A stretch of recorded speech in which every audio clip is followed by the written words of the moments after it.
The cavern swallowed the 890 jump. Darkness engulfed the white ship, holding it like a secret pearl. Home Kael sighed as he sank deeper into his captain's chair.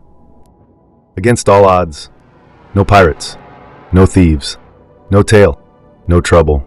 Just the eyes of half the workers in Levski's hangar, staring at the absurd luxury yacht that had descended into their scrapyard home. Kael smirked. Something finally went right, and he didn't mind the good attention for once. He tucked away the 890 and pulled the reclaimer back out to work. Only this time, everything was smoother.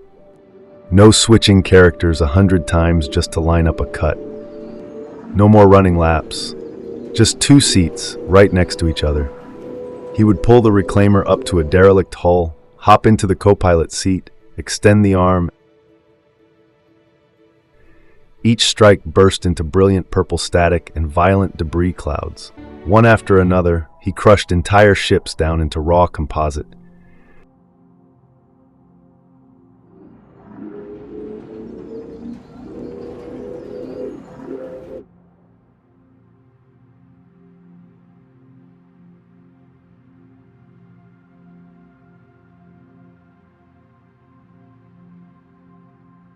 And when the hold hit max capacity, he'd clear the reclaimer hold and haul the load back to Levski, drop the containers into his elevator, and repeat.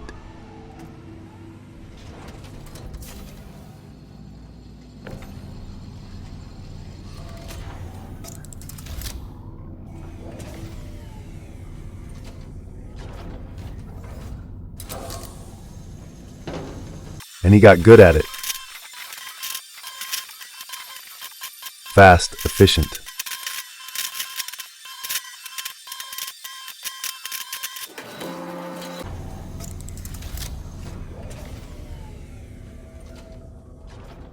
Even learned how to shake off the scavenger gangs that patrolled Nyx.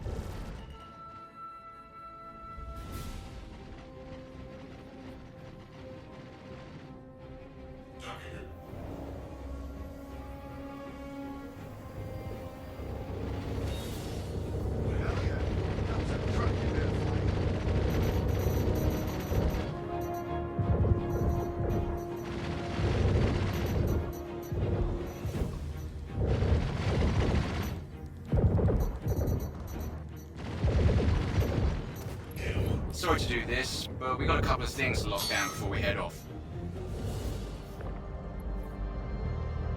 Then it happened. He finally met someone. Ilias Dante Tapuria.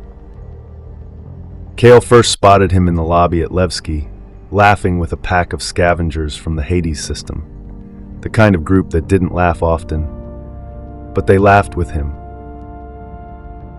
Apparently the man was famous out there. A real badass.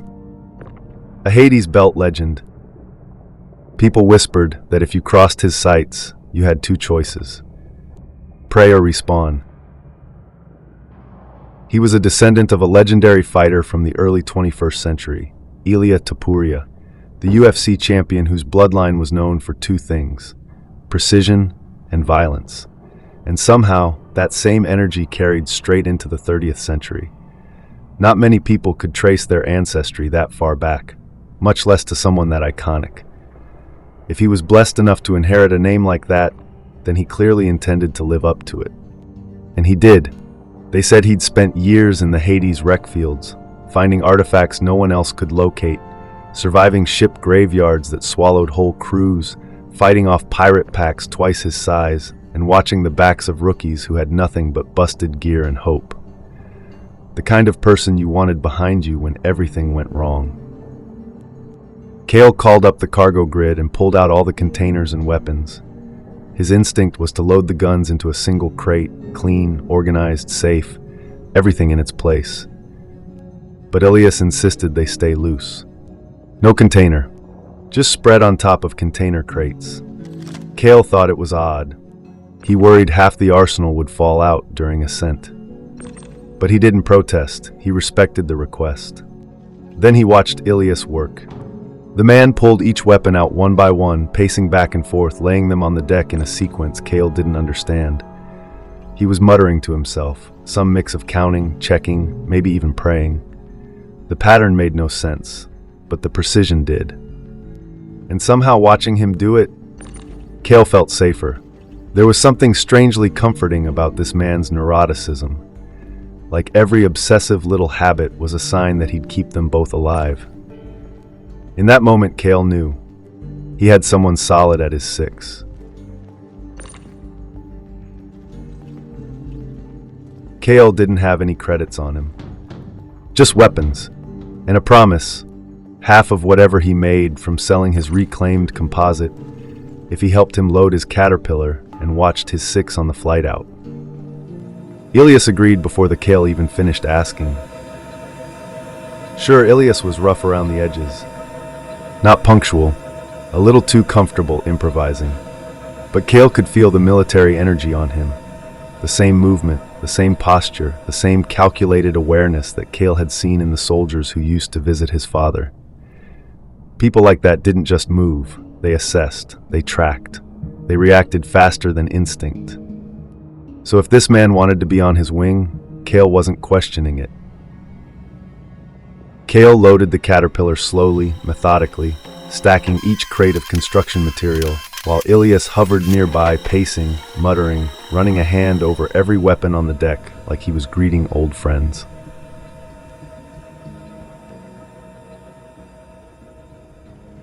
There was something feral in him, not unhinged, just sharpened. A man who had lived long enough in the dark to see through it. Kael wasn't sure if that scared him or thrilled him. Either way, they finished loading, sealed the hull, and pushed off toward the Stanton jump gate.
As the gate swallowed the caterpillar in light, Kael felt it hit him. The presence of another soul with his.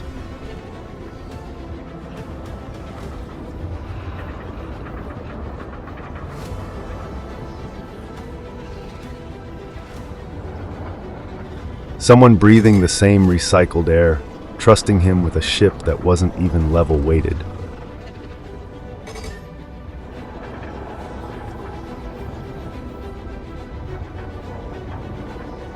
It was a strange feeling.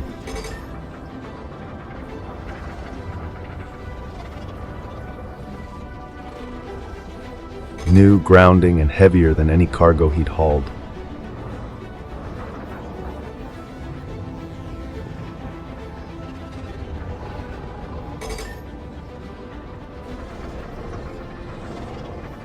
The tunnel of the jump gate twisted around them, ribbons of white and pale blue spiraling like veins of light through a cosmic throat.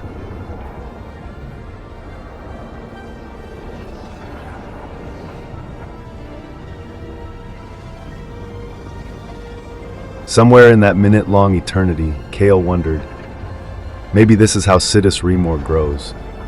not by fleets or fortune, but by souls finding each other in the dark. When they burst out the other side, Kael forgot, again, to ease the landing. The caterpillar kicked, stopped suddenly, and slammed Ilias straight onto the floor. Two middle fingers shot straight into the air. Kael couldn't stop laughing.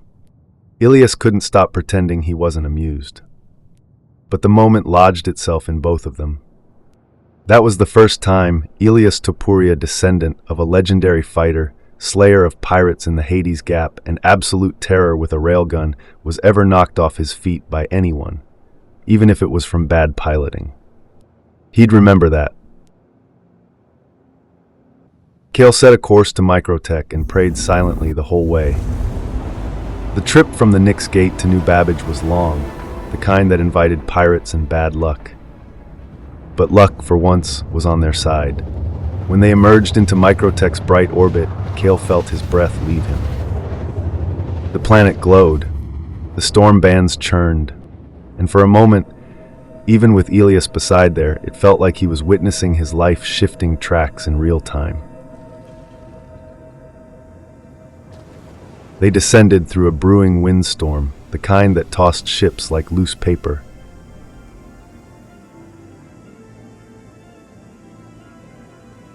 Kael fought the stick, muscles burning, teeth clenched.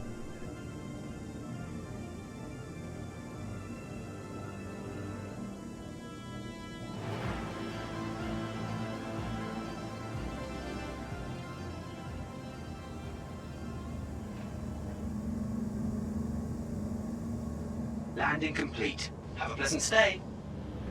The landing was not great. He knew that. But Ilias let out a low whistle. Not many can land a caterpillar in that wind, he muttered.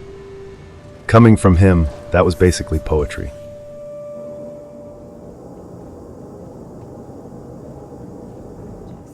They boarded the train.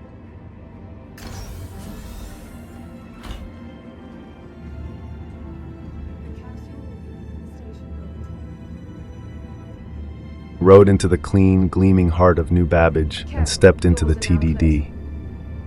The air hummed. Holographic market boards flickered overhead.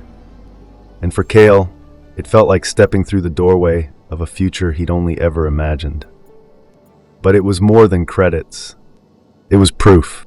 Proof that Kael could do this. Proof that Sidus Rimor could grow. Proof that he didn't have to wander the verse alone anymore. He hit the sell button. The screen flashed. Transaction successful. Ilias has received 7,500 AUEC. A small number. A small moment. But Kael turned to look at Ilias, and in that moment, something settled inside him. Sidus Rimor had gained its second soul. And that was the beginning of everything.